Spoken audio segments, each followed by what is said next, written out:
শোনো ওরা কথা শোনো, কারণে অকারণে তুমি আর অশান্তি করো না। হাজারবার করবো। কোথাকার কোনো একটা রাস্তা মেয়ে আরে ভুল ভাল পরিচয় দিয়ে এই বাড়িতে ঢুকে পড়লো।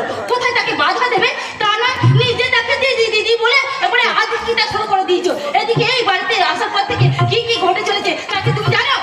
জানি জানি জানতে আমি চাই না, কারণ খেলতে খেলতে খেলোয়াড় হওয়া ভালো, জানতে জানতে জানোয়ার হওয়ার কোনো ইচ্ছা আমার নেই। না তবু স্বামী স্ত্রী হিসেবে স্বামীর বক্তব্য তো শোনা কর্তব্য খোকা। বাবা, বৌমা তো আমার নামে যে অভিযোগ করেছে সেগুলো আমি তোকেই বলছি। বাবা, মামনির প্রতি আমি কোনো কর্তব্যই করিনি, তাই মামনির জন্য আমি দুটো ডিসিশন নিয়েছি। ফার্স্ট ডিসিশন, মহা ধুমধাম করে আমি মামনির বিয়ে দেবো, আর সেকেন্ড ডিসিশন, আমার অর্ধেক সম্পত্তি আমি মামনির নামে লিখে দেবো। এবার শুনলে শুনলে নিজের কানে সব কথা শুনলে তো? তোমার বাবা তোমাকে ফাঁকিয়ে দেওয়ার জন্য তলায় তলায় কি চক্রান্ত শুরু করেছে। কোন ছেলে কি বাবার এই ডিসিশন মেনে নিতে পারে? ইম্পসিবল। অন্য কেউ মানলেও আমি এই দুটোর কোনো ডিসিশনটাই মানতে পারলাম না। বাবা, এই তো এত দিনে তোমার সুবুদ্ধি হয়েছে গো, এত দিনে তোমার সুবুদ্ধি হয়েছে। তোমার মতো সুন্দরী বউ যার সঙ্গে আছে তার আর সুবুদ্ধি না হয়ে কোথায় যায় বলো? শোনো বাবা, দিদির বিয়েতে তোমাকে একটা টাকাও আমি খরচা করতে দেব না। কি বললি? আর হ্যাঁ, দিদির বিয়ের সমস্ত দায় দায়িত্ব খরচ খরচা আমার। কি পাগলের মতো কথা বলছো? তোমার কি সব বুদ্ধি শুদ্ধি সব ক্ষয় হতে বসেছে নাকি বলো তো? সব ক্ষয় হতে বসেছে? ক্ষয় নয় না, ক্ষয় নয়, এটা আমার বিবেক মনুষ্যত্বের পরিচয়। শোনো বাবা, তোমাকে একটা কথা আমি বলতে ভুলে গেছি। এখন থেকে তুমি নিজে কার ড্রাইভ করবে না, ঠিক আছে? আমি একজন ড্রাইভারের সঙ্গে কথা বলে রেখেছি, ও আসবে। আমার অফিসের দেরি হয়ে যাবে বলে আমি থাকতে পারছি না। ড্রাইভার এলে তুমি ওর সঙ্গে কথা বলে সব ফাঁকা করে নাও, ঠিক আছে? আমি আসছি। আমি তো মনে মনে এতদিন এটাই চাইছিলাম, কিন্তু খোকা যে আমার মনের কথাগুলো বুঝতে পেরে গেছে একদম। হ্যাঁ, আপনার ছেলে তো অন্তর্যামী, তাই আপনার না বলা কথাগুলো সব জানতে পারে, কিন্তু আমি যে কি বলতে চাইছি সেই কথাগুলো বুঝতে পারে না। পারবে কি করে বৌমা? তুমি যে সাবজেক্টটাকে বোঝাতে চাইছো সে তো কখনো তো স্কুলের ধারে কাছে। কি বললেন আপনি?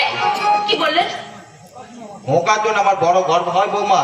ও যেমন পুলিশ অফিসার হয়ে বাইরের কোনো অশুভ শক্তির কাছে মাথা নত করেনি, তেমনি ঘরের কোনো অশুভ শক্তির কাছে তার শির দ্বারাটাও সে নত করেনি। সিতারাকে নত করতে নেই বাবা, তাকে একবারে ভেঙে দিতে হয় যাতে আর কোনোদিন সে ঘুরে দাঁড়াতে না পারে।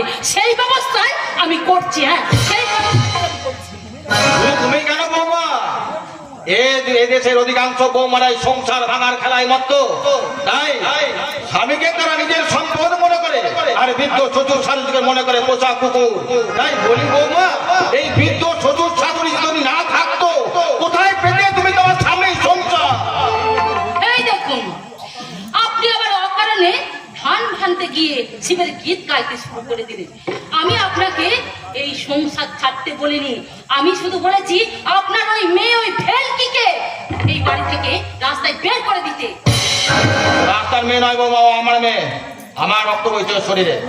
আমি বিশ্বাস করি না। তা যদি হতো তাহলে আপনার ছেলের আর মানি ব্যাগ বার করে নিতে পারতো না পকেট থেকে। কি বললে? মামনি মানি ব্যাগ চুরি? ছি ছি ছি ছি, আমি কেন ভাইয়ের মানি ব্যাগ চুরি করতে যাব? আমি তো ভাইয়ের সাথে চোর পুলিশ খেলছিলাম। হ্যাঁ হ্যাঁ বাবা, জানো তোমার ওই পুলিশ অফিসার খোকা আমার কাছে হেরে গেছে বাবা। কখন যে টুক করে আমি মানি ব্যাগটা বার করে নিয়েছি তোমার অফিসের পুলিশ বুঝতেই পারেনি। ও মা, এটা তো পাকা পকেট মারের মতো কথা বলছে, একদম পাকা পকেট মার। সে আর বলতে, এমন যে আমি কতবার করেছি, কত লালটুসের পকেট সাফাই করে যা সালা মুখ ফসকে কি বলে ফেললাম। এসব কি বলছিস মামনি? না মানে কিছু নয় বাবা, আমি বলছিলাম কি, ভাই যখন ফিরে আসবে অফিস থেকে তখন আমি মানি ব্যাগটা ফিরিয়ে দিয়ে তাকে বলবো, ভাই তুই যত বড় পুলিশ অফিসার হোস না কেন, এই চোরের কাছে না মানে এই দিদির কাছে তুই একটা হেরো পুলিশ। আপনি জানেন না বাবা, ও লুকিয়ে লুকিয়ে না বিড়ি আর সিগারেট খায়। এই পড়াচ্ছে। এই আমি কি শুনছিলাম মামনি, তুই নাকি বিদেশি সিগারেট খাচ্ছিস?